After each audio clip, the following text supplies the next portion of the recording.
So one of the I'm very glad to be able to present today, and I think that any parent of any of a child who has any kind of disability or anything, one thing we do need to remember is that, you know, we need to make sure that we treat that child the same as every other child. Go ahead and go to the next slide.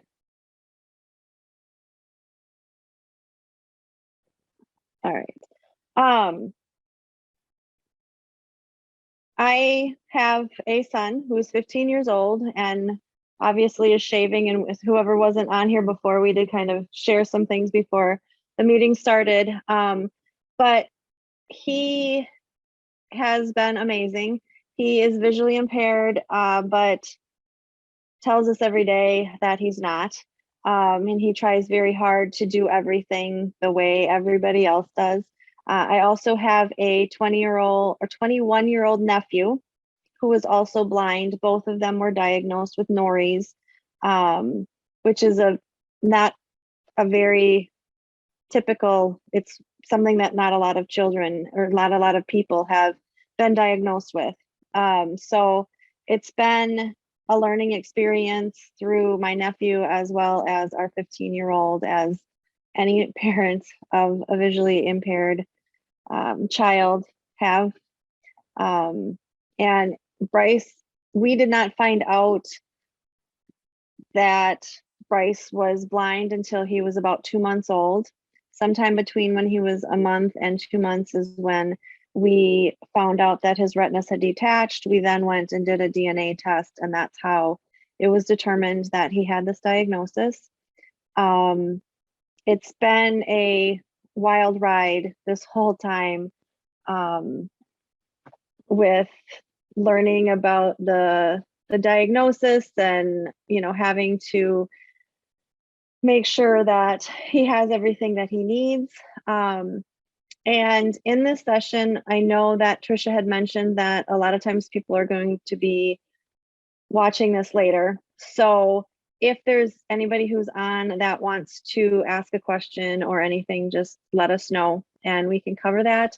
Otherwise, I'll go through this PowerPoint of all of the things that I feel like have helped me and that I think that might help other parents that have young kids who, are just starting out and wanting to know things. Because I think the biggest thing that did help me is these preschool conferences. And Bryce is still friends with several of the kids that he met when we went to the Birth to 3.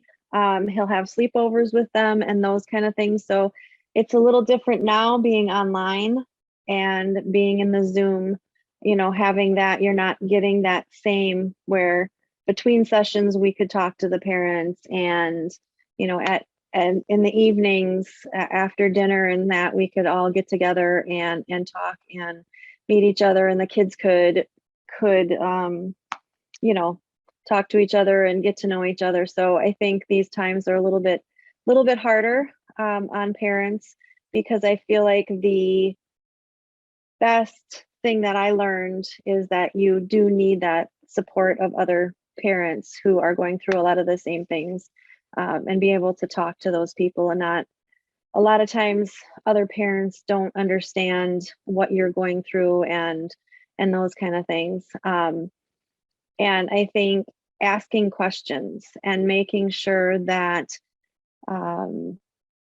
if you think of something when you're out and about, write those questions down or write those things down so that you can make sure that when you're with, the vision teacher or the orientation mobility, that you're asking those questions. Go ahead and turn to the next screen. And I always, the big thing that we always say is that every child with special needs, that we try to remember in our household, is that every parent thinks that their child is special, but you need to remember too that a parent that's given a child with special needs is a special parent, because they don't, it takes a special person to be able to raise a child like that. No matter what, you need to remain positive yourself. And I think that's why you need to remember that even though you have a child with special needs, that makes you a better parent, because you're going through a lot of things that other parents wouldn't. It's a very different a different scenario than what a lot of other parents are going through.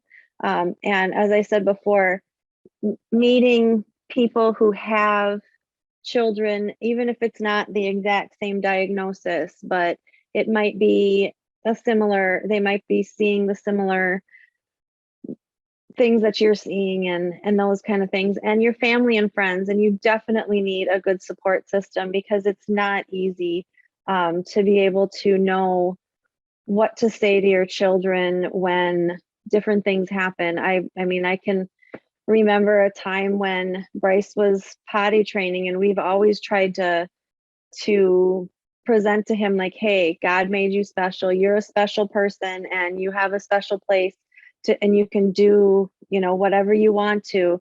And all he did was, Mom, I don't want to be special. I just want to be normal. And that's a very hard thing that a lot of parents don't get, that side of things. Their kids are, quote unquote, what people would consider normal. And then you have this child who is amazing and wonderful, and can do anything that they want to do. But then they're telling you that they just want to be normal. They don't want to be different. They don't want people to see them and ask questions and those kind of things. So it's very, very important that you have good people around you, and that you have other families or other parents that are going through similar situations, and can be able to bounce things off of, like, how do you handle this, or what do you do when this happens? And I think the support staff in the Birth to 3 program for us was phenomenal. We had a great team that was together, that made sure that we got everything that we needed and listened and those kind of things.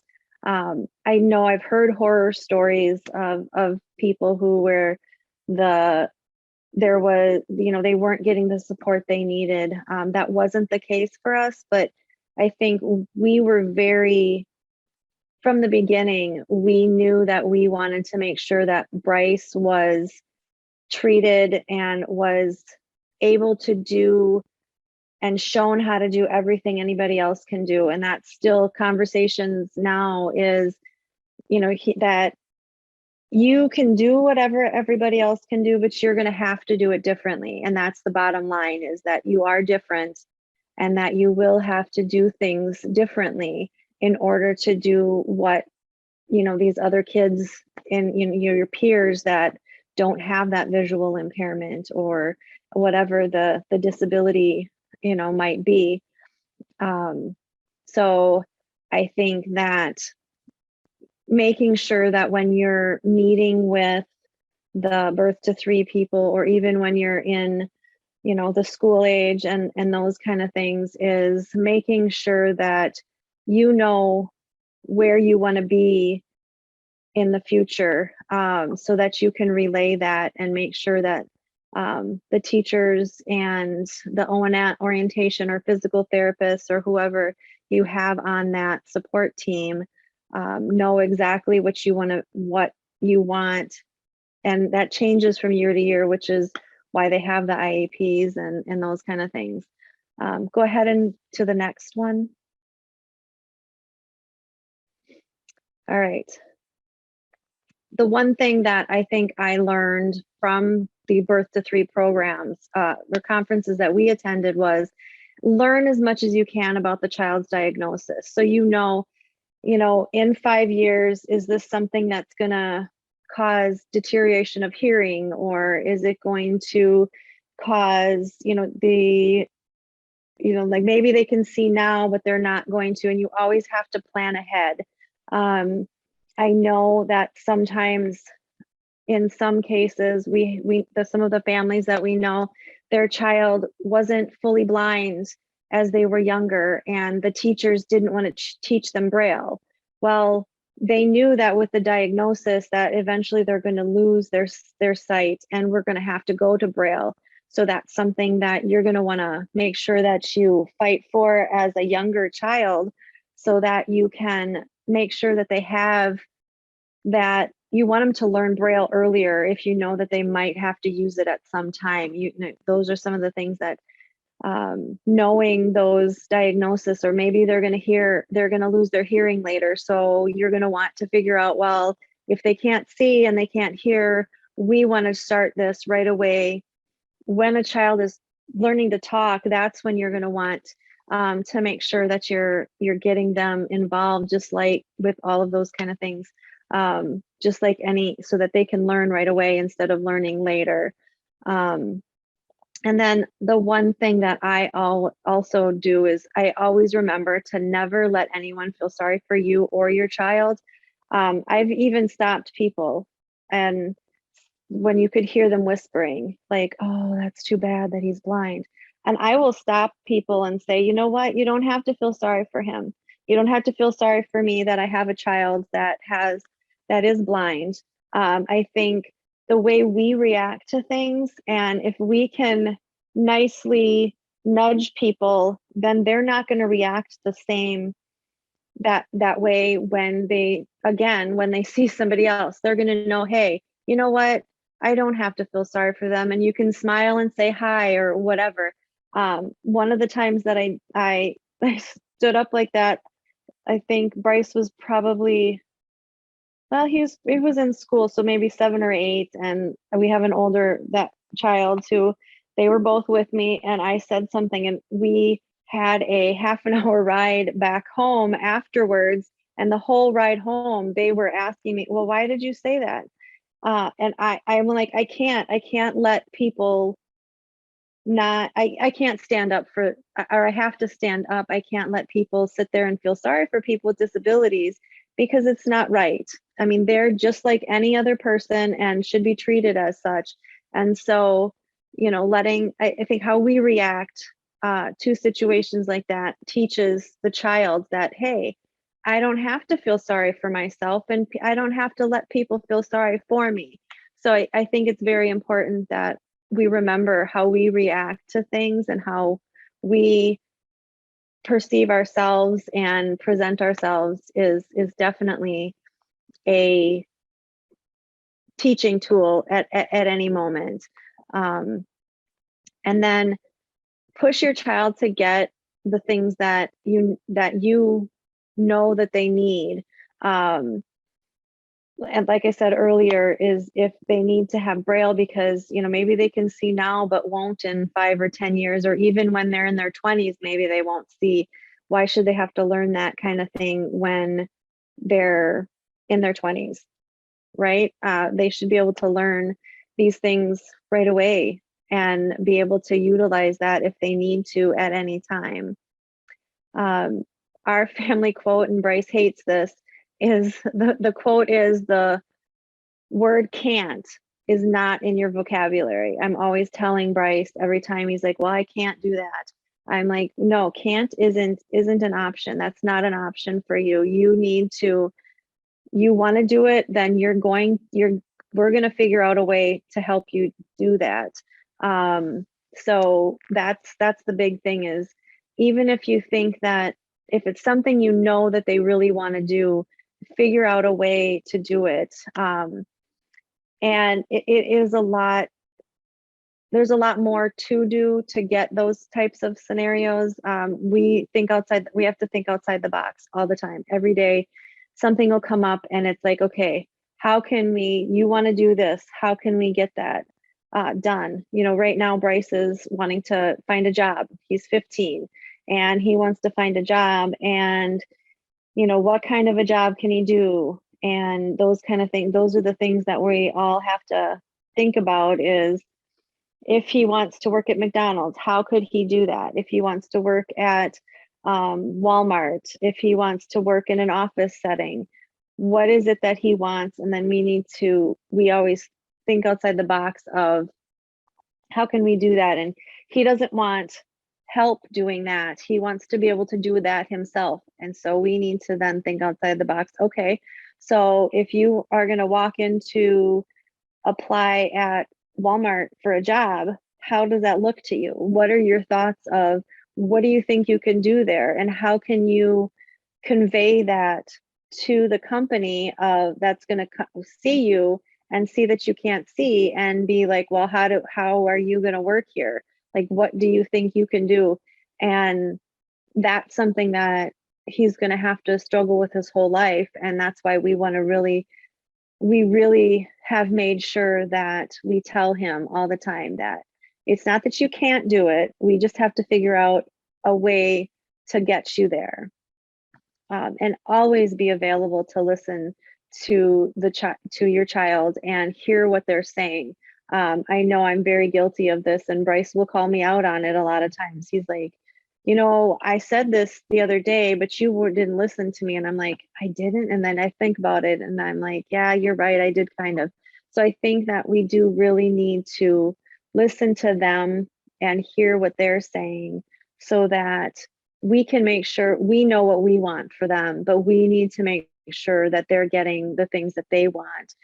Because it's not about what we want as a parent, it's about what the child wants for themselves. And we've involved Bryce, early on. I think there was only one of the meetings for when he was going to school, when we were transitioning from the birth to 3 to the school, that he wasn't at one of the IEPs. Every other IEP, he's been involved in, and we allow him to say, what is it that you want? And he has his own input on all the IEPs that we have, because it's very important that, his feelings and what he wants out of life are put ahead of anything that we as a parent really want. Go ahead and change to the next slide.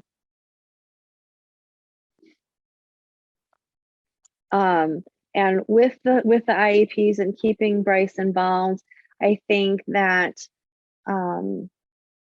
the child, they know what they want at whatever age. And even if it's something small, Bryce wanted to make sure that he could color and those kind of things when he was in the preschool program. And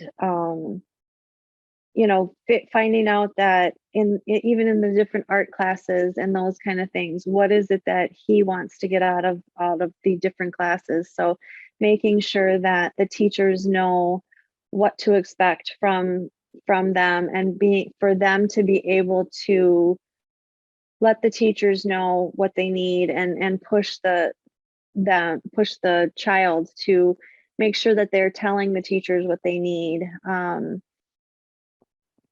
And I think the hardest thing with raising Bryce has been allowing him to make his own mistakes. I feel like as a parent, when you have a child that has a disability or is blind, or has whatever the difference is, you have a tendency to try to hover over them, and if they're walking astray, you're trying to pull them back. And it's really hard to let them walk into that wall if they're not using their cane, which Bryce has done a lot of times. And in fact, one time when we were in the Dells with my friends and their families, and we're walking down the hall, and they're all like nudging me, like, aren't you going to tell them that there's a wall there? And I just let them, and Bryce walked right into the wall. Like and he started crying because he was walking fast, because all the other kids were walking fast, but he wasn't using his cane. So he didn't hurt himself, but I think he was upset more of embarrassment than actually hurting himself. But those are the kind of things that are very hard as a parent. You want to keep them safe, and you want them, to always have good experiences. But unfortunately, sometimes the only way they learn to use their cane, or they learn not to do this, is to allow them to make those mistakes. And it isn't easy. Uh, it's very hard. I cringe all the time, and there's so many times that I want to pull him back, out of the way. But the only way he's going to learn is to move ahead. Go ahead and change.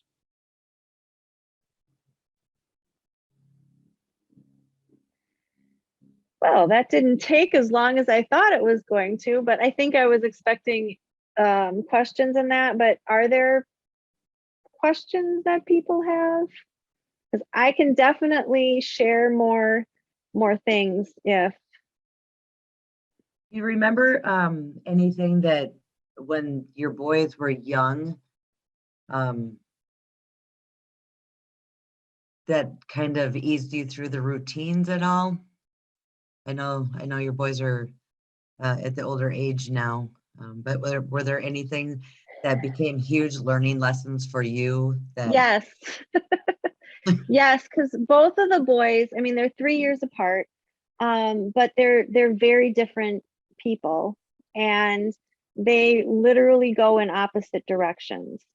One wants to do this, the other one definitely does not want to do that, and will find something else to do. So um, I made sure that we took the boys out, and if I was grocery shopping or whatever I was doing, I wanted to make sure that for sure Bryce was able to experience, because the more he can get out in the world and learn things, the better off you'll be in the long run. And so I would have the boys all the time going to the grocery store and those kind of things. And TJ was running 5 miles ahead, and Bryce was, walking 3 feet behind me and not wanting me to guide him anywhere. He wanted to find his way. So it was very hard to find that in between of how do I keep up with TJ and not leave Bryce behind. So one time TJ was hiding in the store. I think it was at Kohl's. He was hiding thinking he was going to be funny, and I'm trying to keep Bryce coming along, and I can't find TJ. So both of them, once I did find TJ hiding in there, I think I completely scared both of them and said, what if somebody stole you? I said, TJ, you can't go running ahead. I can't be leaving Bryce behind because I can't keep an eye on you. We need to make sure that we all stay together. And once and then I don't remember exactly what they said, but the comment back that I made was, you know what, if you want somebody to steal you, they're going to give you back. Because you're too. Bryce was always telling me that, I'm fine, I can do this on my own. And I'm like, okay, well, if somebody takes you, then fine, but they'll just bring you back because they're not going to deal with you. And I think those were a lot of conversations of how do we, Bryce, TJ, I understand that you want to go off and do these things, but you also need to understand that Bryce has to go slower, because he's not as mobile. But that's, and every day there's those types of things that you come across that, how do you deal with having a child that needs to learn differently, as far as they can't see what's ahead of them. They can't see the big picture always. So the other thing we did too with that to help Bryce, I think, was we showed him everything. If we were in the car, we would have him walk around the car. Here, feel the tire. You know, there's 4 doors. Look at how tall this is. You know, we had a car and we had a truck, and it's like, here's the difference between a car and a truck. We had people who also had a farm. So we went and showed Bryce the tractor, and we let him feel this. And, you know, I think that that's a big thing with on a daily basis. You don't always think of when you with our older child, we didn't think about, oh wait, we need to show him what when you're showing a child that has vision and that a tractor, you can say, hey, here's a tractor. But with a child with visual impairments, we found that we need to make sure that we make that effort of, here, feel this, touch this. I remember being in a museum once where they say don't touch anything, where we were having Bryce touch things, and you could just see all the parents looking at you like, oh, what are they doing letting him touch this? Not realizing that this is the only way he's going to see these things, and he needs to be able to see these things. So I think those are some other, you know, things that we learned is with visual impairments, it's not, they can't learn as quickly because they don't see everything around them. You have to make that extra effort of showing them what this looks like, letting them feel this texture, you know, explaining colors to them. And my nephew had my mom was talking about a wreath, and my nephew was like, well, what's a wreath, grandma? And you know, that was like an eye opener to all of us about how he was probably 17 years old when he asked that question. Of he's gone 17 years and probably heard the word wreath for so many years, for so long, but not understood what a wreath is and what a wreath could be.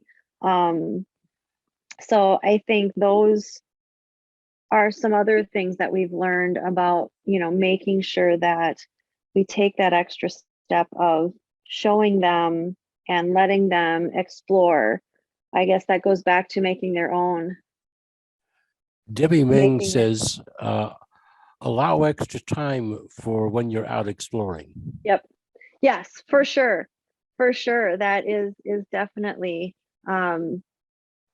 what we, you know, our oldest wants to run through everything, and that we've got Bryce who wants to take, right, you're like, slow down and look at things. You know, they're looking at things is feeling things or smelling things, and that kind of a thing. So you're right. I think that is a big thing, is you do have to make sure that you allow for extra time. Even if you're going to the grocery store, you have to allow for extra time, because you know, you can't, we will at the grocery store too. I have shown Bryce, you know, had Bryce take things off the shelf and put them in the cart, you know, because you're asking your other child that you might have, you know, other children to do that, and remembering that they can do it too.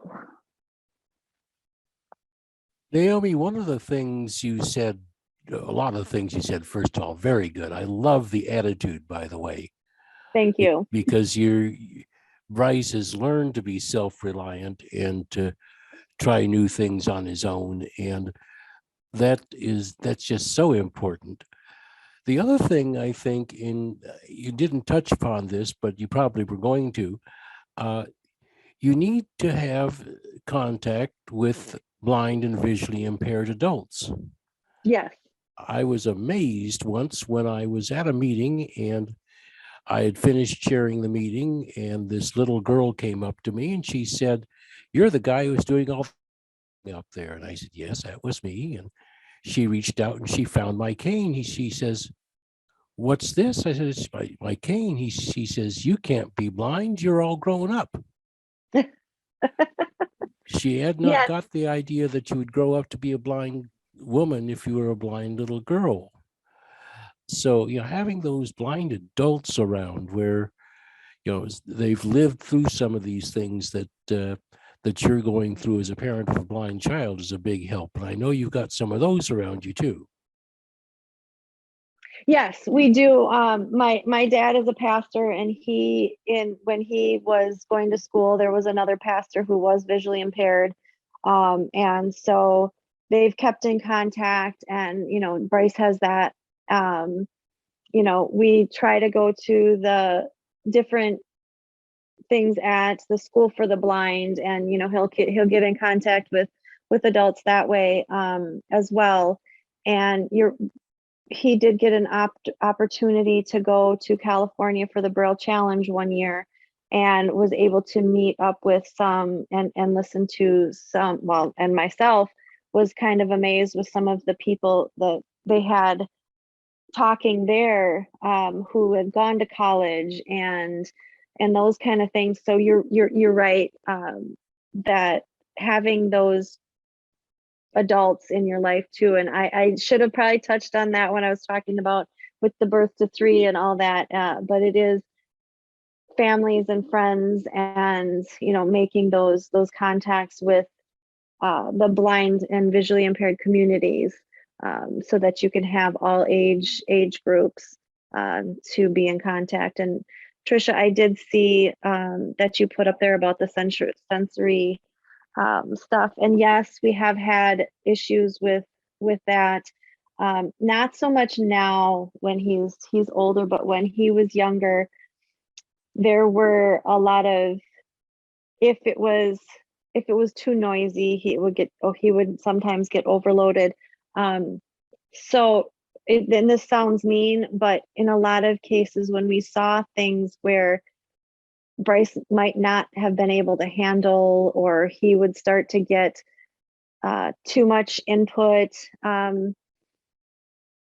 that we would sometimes put him in those situations at smaller caseloads or at smaller increments, so that he could get used to them. Because I think that as a child, when you grow up, there's going to be times where you're put into circumstances that are going to be not easy to handle. And I think starting everything younger is the best way to handle everything. You have to, the younger you start at, if you see that your child is having problems with certain things, that you have to, I always say, nip it in the bud, but get them out of their comfort zone. And not that you want to put them in a place where it's going to harm them, but to put them in, if it's noise, then maybe make sure that once or twice a week that you're getting them out there in those, so that they can learn how to deal with that and those feelings and it's much easier at a younger age to get them. They don't always understand the feelings at that younger age, but it'll help them, and it'll help you know what you can do to help them too.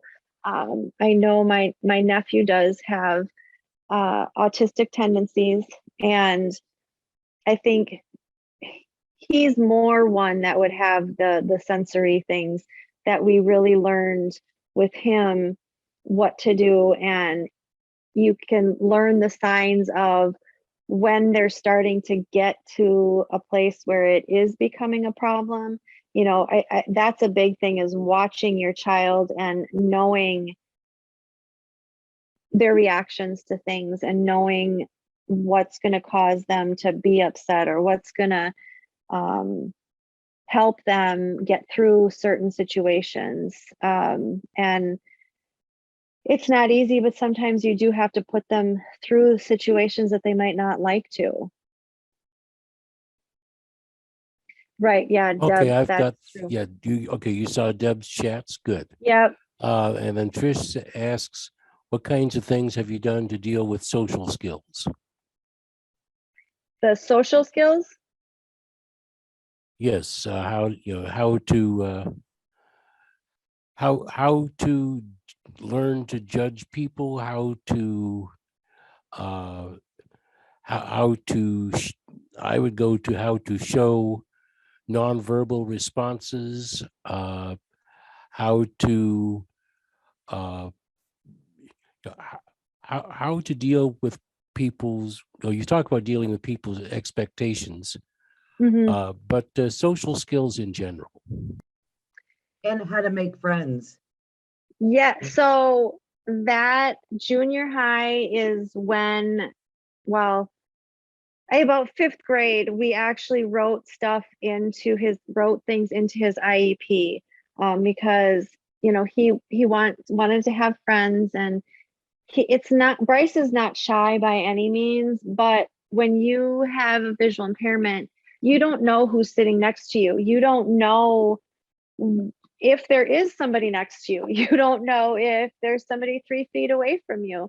So that is one that we did started writing into his IEP that, in fact, I think I don't remember if it was his fifth grade or sixth grade year, that he had to talk to at least 4 new people. And I don't remember what time frame was, but he had to at least make an effort to talk to people, somebody that he might not know, whether it's sitting in the lunchroom and start up a conversation. But we literally made it very detailed in the IEP of what, because he wanted to meet friends. And so we got Bryce's ideas of, well, how do we facilitate that to help you do that?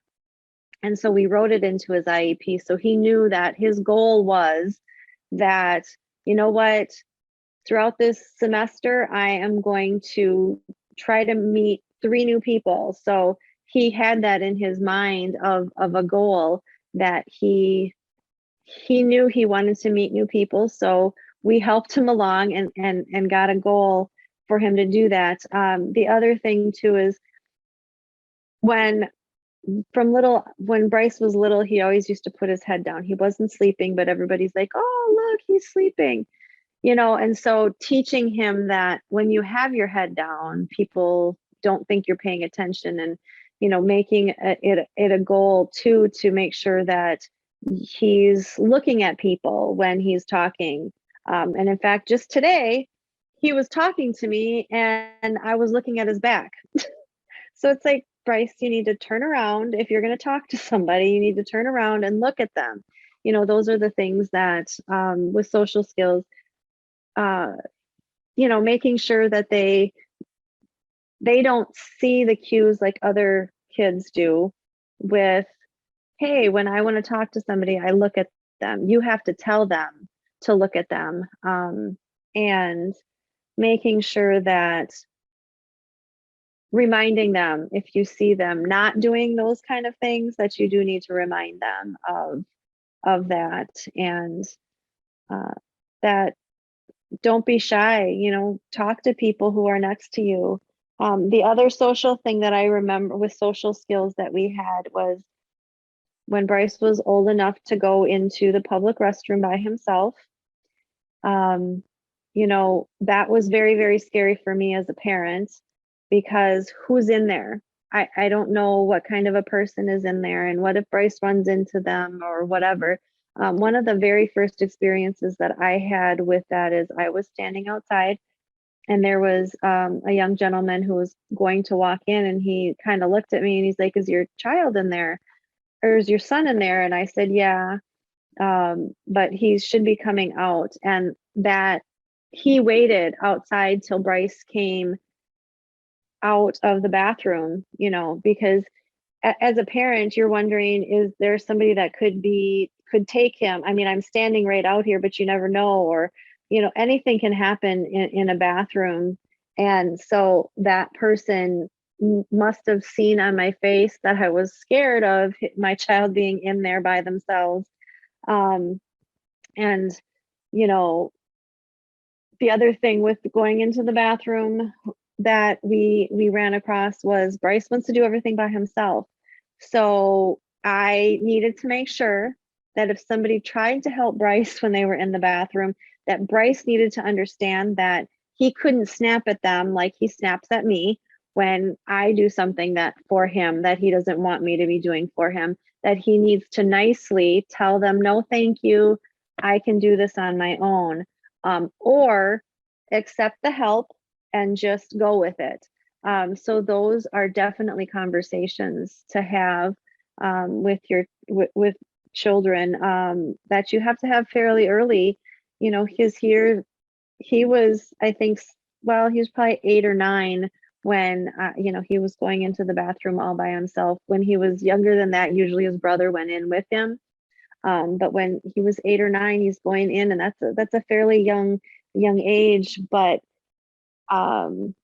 to have to deal with some of those kind of things, but those are the conversations you do have to have with them, because they need to know that, you know, how do you react, or how should you react in a situation where if you don't want help, there's going to be people out there that are going to try to help you. And it doesn't matter what age you are. You could be 70 years old and people are going to want to help you. And I've even pointed out to both of the kids times where it doesn't matter whether you're blind or, you know, you have some kind of a disability. I mean, there's times people saw me with two young boys that were like, oh, do you need help? And I'd be like, no, thank you. It's fine. I got it. So, you know, also letting them see that being visually impaired, they perceive things one way, and pointing out the fact that somebody's not helping you because you're visually impaired. Somebody's helping you because they feel like they need to help you. And it doesn't matter whether you're visually impaired or, you know, somebody who has sight and has, you know, 2 kids, they feel like, oh, maybe I should help you. You know, those are skills that too we need to teach the kids. Trish says you seem to have had a positive experience dealing with the school district and the IEP. Can you offer any advice to someone who is not having a positive experience? Yes, because I know plenty of people who have not. I mean, I've heard terrible horror stories of you know, how they have to fight for things. I think if you have to go into the IEP knowing what it is that you want and not walking out of there until it's written into the IEP. Like I said, we wrote into his IEP that Bryce had to meet 3 new people in that semester or whatever it was. You know, be very particular with what it is that you want. My sister is one of them that had horror stories about, you know, not getting the things that were needed. But I think we made sure Bryce knew what his he wanted. Before his IEP meetings, we always discuss, okay, what is it that you want to get out of this? This is the time what do you want for next year? What is it that, you know, you want to get out of next year and be able to do and come out of things? So, and his vision teacher has conversations with him leading up to that as well, of what is it that, you know, your expectations are. And I think having very clear expectations it is a big thing, because I know my sister, when she would go in there, she didn't have clear expectations. And so that's some of the problem, is if you can't be clear with what you want and tell the teachers and the teams that you have. And high school was a big thing, because as a parent, you're less involved when your child gets into high school.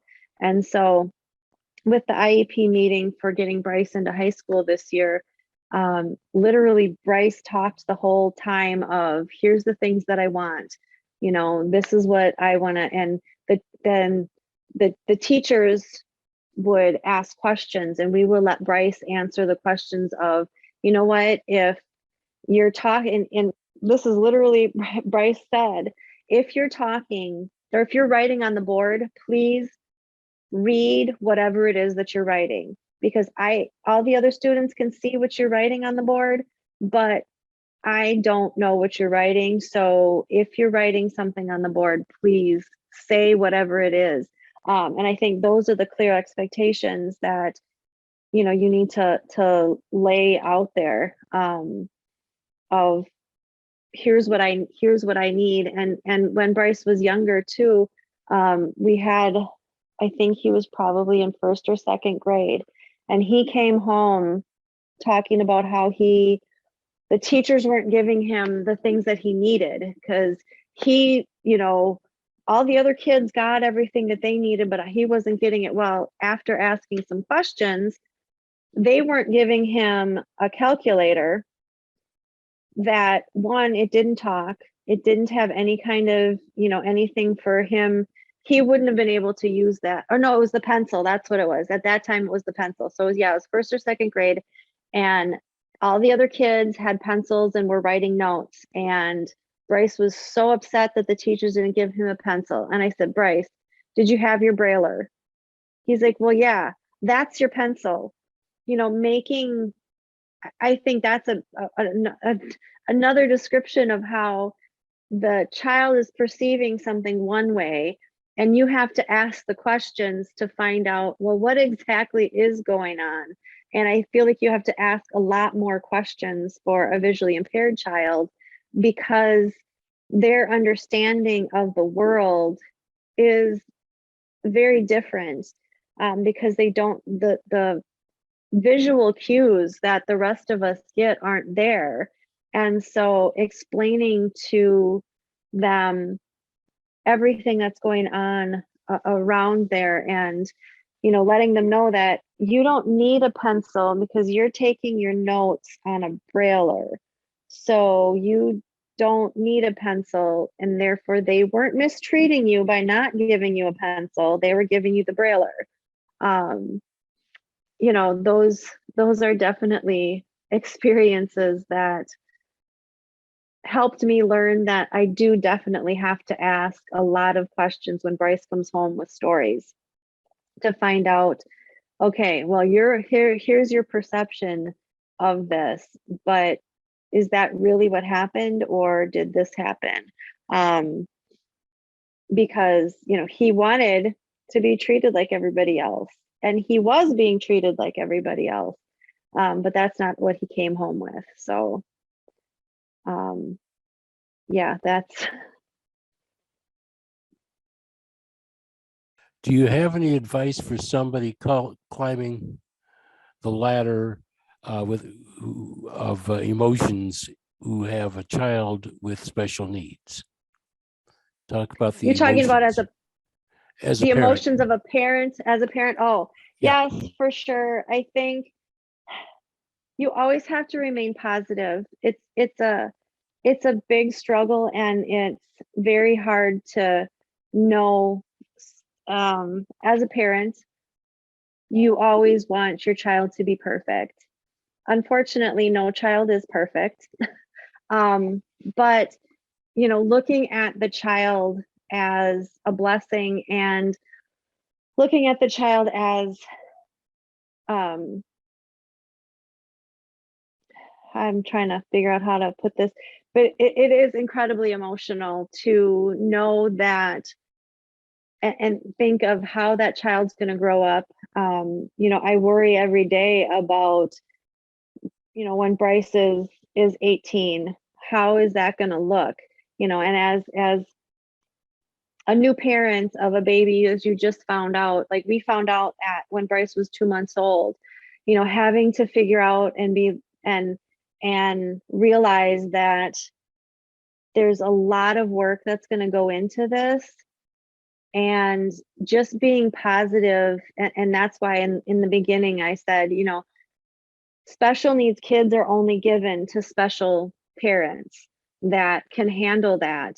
And always remember that in the back of your mind, that I wouldn't have been given this child if I wasn't a special person to be able to handle what comes about, and what's going to be needed. Because, you know, people they react to the hands they're given, and you have to always react positive, especially when you have a child with special needs, because they're looking to you on how to act and what kind of a person to be. And if you're positive and if you're nurturing and if you are thinking of all of the good things that can come out of this, then that's the point of view that they're going to have, because that's what they learn. They learn that, you know what, I am okay. I can do everything because my parents told me I can do anything. And whether your child has special needs or not, you're always going to tell your child that they can do everything and anything that they want to do. And you just have to help them make that dream a reality, basically, is, I guess, the best way to put it.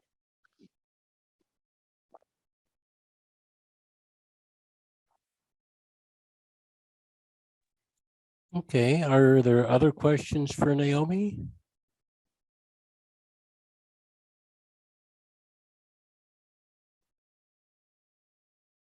Do you have a tip for a VI, for a new teacher just getting a visually impaired child into her classroom? Yes, we've been very lucky that Bryce has really only had the birth to 3 vision teacher, and then he's pretty much had the same vision teacher his whole school career. He also was lucky with having an O&M. He just got a new O&M, I think, in 7th or 8th grade. So he had, even from birth to 3 through his, maybe it was 5th or 6th grade, that he had the same O&M teacher. So we've been lucky that we've had, teachers for a while, but he did have a new O&M. But teachers, when you're coming in, I think you just really need to, the thing that we appreciate, that I especially appreciate with Bryce's vision teacher, is just listen to the child and have conversations with them, even when they're, in preschool and 1st or 2nd grade, having conversations about, what are your thoughts? What do you want to get? What do you want to learn? What are the things that you want to know? Definitely making the child their own advocate, and listening to them, and hearing what they're saying, I think is the biggest thing. And listening to parents that are coming in to the IEP meetings, and making sure that you're giving them cues of, what is it that they want, and make sure that you're asking follow-up questions to make sure that you're understanding what it is that the parent or the child is wanting to get out of it. How about a regular classroom teacher? You've got a teacher who comes into her class first of the school year, and all of a sudden discovers that there's a blind child in the classroom. What do you do to help them and help that child adjust to them? So that's one thing that we make sure that every year, from preschool through now being freshmen, we make sure that all of the teachers that Bryce is going to have meet with him ahead of time. That's one thing. It is hard to get all of the teachers together, but even if you have to have multiple meetings with them, so that they should know ahead of time that that this child is going to be or that he's going to be in there in the class, and there's visual impairment, so that he can then let them know. Now, if there were a case that they're mainstreamed, because I think there was one teacher this year that was not there for his high school, but Bryce is so vocal that, he'll raise his hand and let the teacher know that I need this, or that, can you explain this? So it's a little harder for a student that might not be as open as Bryce. But then as a parent, I would make sure that you're able to either talk to or meet one-on-one with them.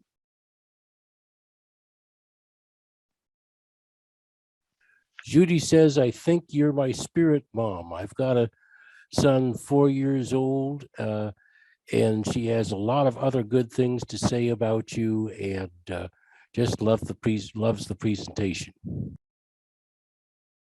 Well, thank you. I appreciate that. And I do, like I've said, you know, over and over, I'm sure, is the big thing is make sure that, you know, you stay positive, then that helps the child stay positive, whatever the circumstance is, so that they can, you know, if they're positive, then they'll be able to make it through just about anything. And I think that's the key to most of it right there. You know, your children learn the attitude that you have. And I like the piece about letting Bryce make his own mistakes. He will anyway. Right. And that you can't be a helicopter parent, even though you want to be. But yeah, that piece of the expanded core curriculum dealing with self-advocacy, I think you've taught very well. Yeah, I mean, that has been one of our biggest goals, and that is one of the things that, because Bryce has always been so independent, my nephew not so much, and I think we've probably learned a little bit from how he was, and we wanted to make sure that we definitely pushed Bryce, but you know, every child is different. My nephew is the kind of person that will let anybody do anything for him. You know what? If I don't have to do it and somebody else will do it, fine. Where Bryce has definitely been more of the type of child of I want to be my own person and I want to do everything on my own. And we've really pushed him to do that. And we've pushed him outside his comfort zone. And sometimes, you know, we make him try different things. You know, he was playing goal ball. We've taken him to, there's different soccer groups and that we've taken him to. He likes beat baseball. So I think I've put myself on a bunch of email lists too. I guess that's another thing that I don't think I really covered, and should have, is that make sure that, you know, vision forward. There's, I think Deb, you know, you're with the, why can't I not think of the group name right now? Wisconsin, you know, Parents of Blind Children. Yes. Yes.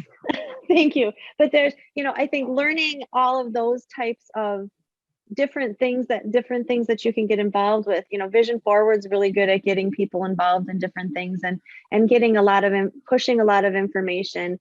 We got a lot of information from our Birth to 3, you know, counselor and all of that. We had gotten some of that information, and then once you start getting involved in these different groups, then you learn about other groups, and then you get more involved in other things, and having, you know, I probably get a gazillion emails every day on different stuff, whether it be for soccer, whether it be goal ball, whether it be, you know, we've got Vision Forward always sends out all the different things, and you know, they've got all these different emails of, then you can add, you know, cooking classes. And Bryce took a coding class the last summer. He took like a 3-week class where he was doing computer coding, you know, getting letting your vision teacher help you, you know, hopefully your vision teacher is on a lot of these lists and knows some of these things and can get you. I feel like now Miss Melissa, who is Bryce's vision teacher, she'll send me something. I'm like, yep, I just got that one too, but thanks for letting me know, because you know, every so often there's one that she gets. She was the one who found out about this coding class and knows how much Bryce loves computers and is involved in computers. She's like, I think this would be good for him. You know, so there's always make sure that you have that communication with the vision teachers and even the teachers at school and that, because they can you can always find out something new. And that's one thing that I try to do too, is always look at, what else is out there, and, learning different ways to do things, and more information. The more information, the better, because then you can learn, and find new ways to do things, and those kind of things. So I think, yeah, getting yourself on different emails so that you get those updates, so that you can get your child involved in, everyday things that everybody's doing, but you're just doing them a little bit differently. With the soccer, it's how do you teach somebody who's visually impaired to kick a soccer ball? Or, with the beep baseball, that's always nice, because that is something where it is visual impaired people usually that can play that. And goal ball was another thing that they had. And one of the mothers from Bryce's soccer, there is a sailing thing that is in Port Washington that they can do. So meeting new parents with visually impaired children too helps, because they may know something that you don't, and she didn't know about the goal ball, and so I was able to tell her about that. So I think, having that connection to the what Bryce calls the blind community, helps a lot as a parent, and even as a child, being able to have other kids that are like you. It's not always easy, but I think it's always nice having somebody else who knows what you're going through, and you can bounce things off of. I think is always helpful. Deb reinforces you and says networking is very important. Just out of curiosity, Naomi, were you able to get a hold of an audible soccer ball? Yes. Yep. Okay. There's ones concerned. with bells. Yep. There was ones with bells, and there was ones with that beep or whatever. Bryce has the one. We've used the ones with bells.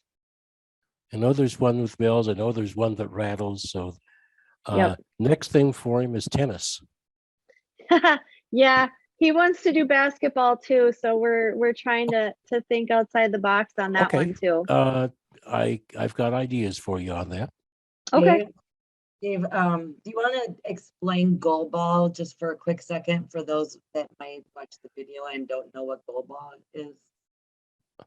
Okay. Quickly, goal ball is a sport played primarily by blind people, and you have 3 people on a side on a court about the size of a volleyball court. The ball has a bell in it, so it's audible, and the ball is thrown on the ground so that you can hear it coming. The object is, just like hockey, to get it past the members of the other team. You have 2 wings and 1 forward on each team. Good players, if you see it in the Paralympics, you can see that ball going 40 or 50 miles an hour. Were you listening to me? No. And you stop that ball with your body. The court is marked with raised lines, so you can line up to throw the ball. And it's a fun game. I used to play when I was younger. I've coached it, and I know that there are going to be goal ball events coming up this summer, because some of the students I know are planning them.